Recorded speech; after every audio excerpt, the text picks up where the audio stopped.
তাহলে ওই প্রিপজিশনগুলোর পরে অন্য কোনো প্রিপজিশন থাকলে ওই প্রিপজিশনগুলোর পরে বুঝবে হচ্ছে আমাদের ভার্বের সাথে আইএনজি।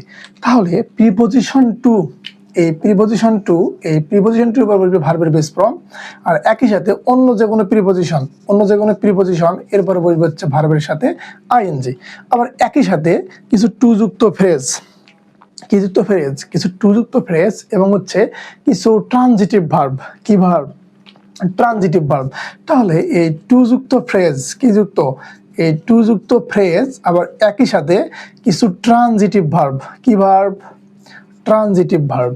এই ট্রানজিটিভ ভার্বগুলোর পরেও বসবে হচ্ছে ভার্বের সাথে আইএনজি। ঠিক আছে?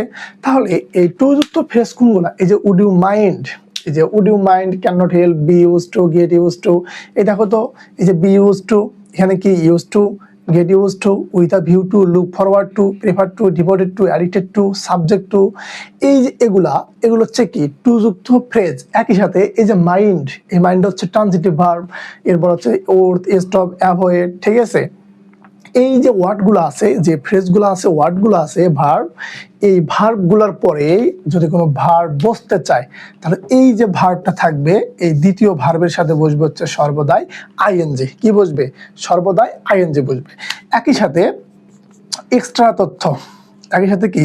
তথ্য, এই যে যদি কোথাও প্রিপজিশন বসে, প্রিপজিশন থাকে, তাহলে প্রিপজিশনের পরে যে ভার্বের সাথে আইএনজি বসবে। কি বসবে? প্রিপজিশনের পরে এই প্রিপজিশনের অবজেক্ট হিসাবে যে ভার্বের সাথে আইএনজি বসবে, এই ভার্বের সাথে যে আইএনজিটা বসলো প্রিপজিশনের পর, এই ভার্বের সাথে আইএনজি বসলে সেটার নাম হয়ে যায় হচ্ছে আমাদের জিরান্ড। অর্থাৎ এই প্রিপজিশনের অবজেক্ট হিসাবে কাজ করে হচ্ছে জিরান্ড। আর এই জিরান্ডটা কেমন? এটা হচ্ছে প্রেজেন্ট পার্টিসিপল, অর্থাৎ ভার্বের সাথে থাকবে হচ্ছে আমাদের আইএনজি। ঠিক আছে? তাহলে এই ভার্বের সঙ্গে আইএনজি থাকলে কোথায়? প্রিপজিশনের পরে থাকলে সেটা হবে জিরান্ড। আর যদি অন্য কোনো নাউন ওয়ার্ডের পরে থাকতো তাহলে সেটা হতো আমাদের অ্যাডজেক্টিভ। ঠিক আছে? আর ওই অ্যাডজেক্টিভটা হবে হচ্ছে আমাদের পার্টিসিপলের মতো। তাহলে এখন আমরা দেখব যে দেখো এই এক্সাম্পলগুলো কি বলছে। He teaches his student with a view to. কি to? With a view to. দেখো তো, আমাদের মনে হতে পারে যেহেতু এখানে প্রিপজিশন টু আছে তাহলে টু এর পরে কি বসবে? ভার্বের বেস ফর্ম। তাহলে এখানে তো গিভে সঠিক উত্তর, কিন্তু না, এখানে কিন্তু প্রিপজিশন শুধু টু না। দেখো এখানে কি আছে? With a view to, to যুক্ত ফ্রেজ। তাহলে টু যুক্ত ফ্রেজ থাকলে এরপর দ্বিতীয় যে ভার্বটা বসবে, ঠিক আছে?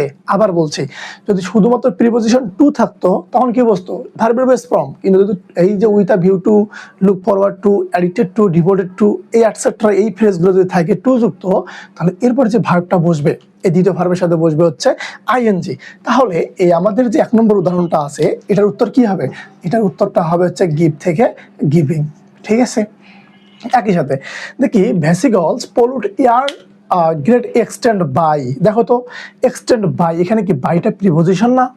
তাহলে বাইটা যদি প্রিপজিশন হয়, প্রিপজিশনের পরে যে একটা ওয়ার্ড বসবে সেটা কি বসবে? এই প্রিপজিশনের অবজেক্ট হিসেবে কি বসবে? যদি কোনো ভার্ব বসে ভার্বটার সাথে হবে আইএনজি। তাহলে এখানে কি আছে? বার্ন।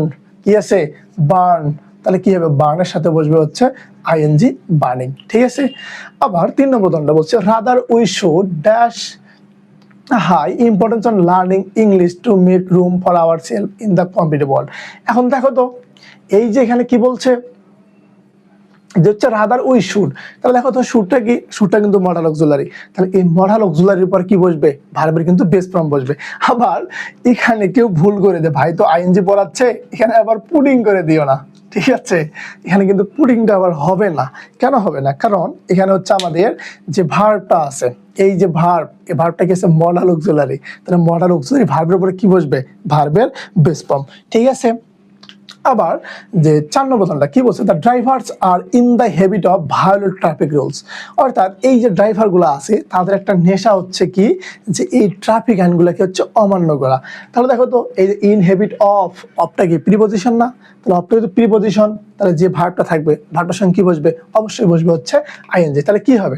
ভায়োলেট থেকে ভায়োলেটিং। ঠিক আছে? কি হবে? ভায়োলেট থেকে হবে হচ্ছে ভায়োলেটিং। ঠিক আছে? বুঝতে পারছো?